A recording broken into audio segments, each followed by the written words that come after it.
এখন এখন তার নামে যদি কেস থাকে আপনি কি করবেন?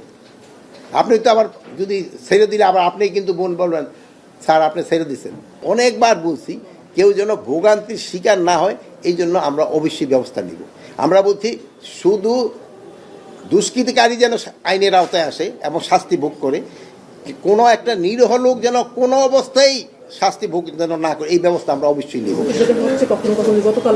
না, গতকালে ওনার এগেস্টে তো আমরা ইনভেস্টিগেশন তো শেষ হয় নাই। ইনভেস্টিগেশন শেষ হয়েছে, ইনভেস্টিগেশন শেষ হওয়ার আগে তো বোন আমি বলতে পারবো না। হ্যাঁ,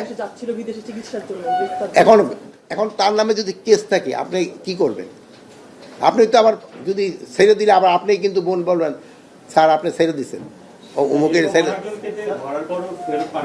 কারে? তার এগেস্টে কোনো কেস নাই, তার এগেস্টে কোনো কেস ছিল না। বিষয় কেস থাকলে যদি আমার বিদেশ যাত্রা নিষেধ না থাকে তাহলে কেন আমাকে আটকাবে?